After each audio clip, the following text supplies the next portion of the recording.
Hello there, I'm Reverend Nhien, founder of Evolving Enneagram. If you've been seeking a compassion-based, contemplative approach to Enneagram inner work, you are certainly in the right place. We are in the midst of a 52-week Sunday talk series based on Oren Jay Sofer's book, Your Heart Was Made for This. Last week, we opened with the topic of courage, focusing on interior courage and your Enneagram type. This week, we're focused on courage as well, but courage in community or in relationship with others, again, based on Enneagram type. So I want to open with a quote by David White. Courage is the measure of our heartfelt participation with life, with another, with a community, a work, a future. To be courageous is not necessarily to go anywhere or do anything except to make conscious those things we already feel deeply and then to live through the unending vulnerabilities of those consequences. To be courageous is to seat our feelings deeply in the body and in the world, to live up to and into the necessities of relationships that often already exist, with things we find we already care deeply about, with a person, a future, a possibility in society, or with an unknown that begs us on and always has begged us on. To be courageous, he says, is to stay close to the way we are made. Wow. So I invite you to reflect on that. I want to go through the Enneagram types, inviting some reflection on courage, but you might want to pause here just to take an opportunity to reflect on what that might mean for you and how you receive that passage from David White. Um, and being authentic to your response, right? It may inspire you, or it might anger or frustrate you. What's your response to it? And now I want to read something from Sofer's book, and then I'll launch into some reflections on courage and the Enneagram. So from Sofer, choose carefully the next thing that is just beyond your comfort zone, he says, on the issue of courage. What is something you've been avoiding out of fear or resistance that you would like to call forth the courage to act upon? It might be starting a new project, getting involved in a local issue, reaching out to someone to apologize or engage in repair, or taking a bold step to pursue a dream. What is one specific first step that you could take in this next week? For those of you, by the way, as an aside, for those of you in our contemplative practices and the Enneagram groups, and starting this week, a very special welcome to you. But I'll invite you to really ponder that and share about it in our groups this week. So, what is one specific first step that you could take in the next week? If you're now going back to Sofer's quote, if you're concerned about following through, consider sharing your step with someone close to you or in the groups. Ask them to follow up with you as a way of holding yourself accountable. So, again, the Enneagram is a map, but we want to first recognize that the map is not the territory, and the territory is the lived experience of your life. And so it's very important to start with your life and consider what's actual and real. And then let's now take a look at the Enneagram. So I want to begin by sharing some reflections on what I believe might be a courageous step for each person based on their number. Again, this is just a suggestion, example, not at all, definitive of like what each type needs, right? Super important to say that.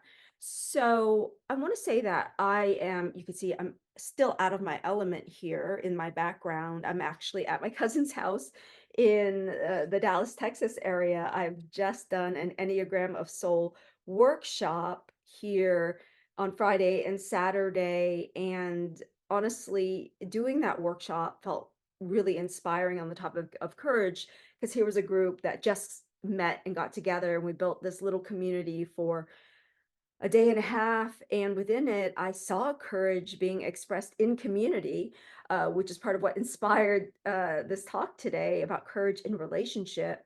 I watched a type 8 openly let herself cry and be held and supported in community. Um, I watched as a type 4 really lean into what it would be like to give herself permission for joy, right? So these are like just a couple examples of big movements of what I consider to be very courageous movements, right? And we understand them to be courageous, even more courageous, right? Because we understand their Enneagram type. So for ones are naturally courageous, generally about speaking up, right? For when you think something is wrong, right? So the question is, what would it be like to be compassionate with yourself in the midst of something that you felt that you did wrong? So for twos are generally courageous about speaking up for the needs of those you love, other people's needs. What would it be like to speak up for your own needs, right? So threes are courageous about leading, right? Generally, moving forward. Threes can be very bold about that, right? So what would it be like to let yourself fall behind in some way, and in order to either rest or to play, right? Doing some of that this weekend. So fours can be courageous about delving into dark feelings with others, but again, what would it be like with my example of letting yourself be present to shared joy, like really leaning into the discomfort of that, especially in relationship with others, right? So fives, it takes courage. I want to honor that it takes courage often to show up as you do, um, when people don't even realize that you're being courageous, right?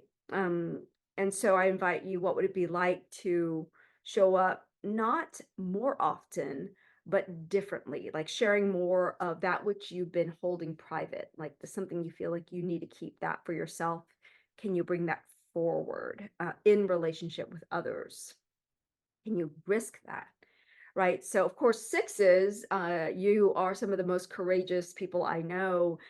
In the present moment, your courage shines, right? So, what would it be like devoting more time to actually away from people and practice silence and solitude with yourself, so that you can connect with your inner wisdom in a way that maybe uh,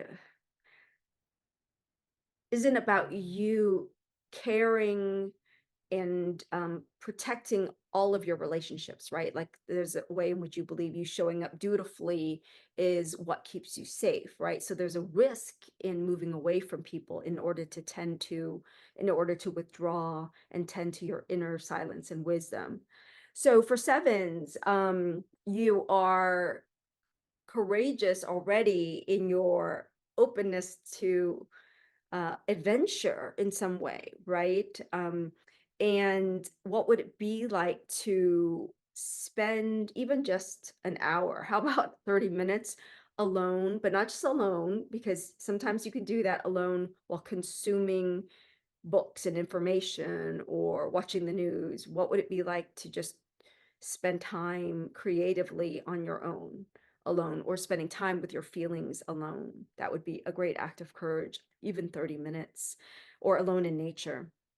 And then for eights, of course, you have this courageous boldness to just try new things, right? It's just you're naturally good at that, and to risk failure, if you will.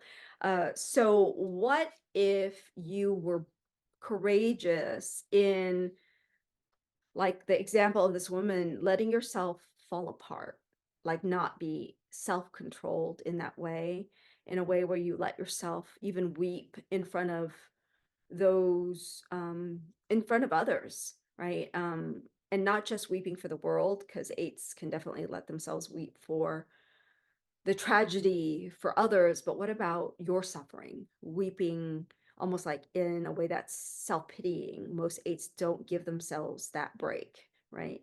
And so nines tend to be courageous in your willingness to entertain alternative viewpoints and make space, be open-minded toward others, so that can come more readily. You have a natural aptitude for that. What would it be like to be courageous in taking a step toward something you believe in? Maybe it's believing in yourself, in something you're called to do or show up as, but it doesn't like fit um your community or the people you love. What's one bold expression or action you can take this week? So these are just some examples, but the most important thing is, again, the Enneagram is a map, but the map is not the territory. So I really invite you to lean into the territory of your inner world and your lived life, and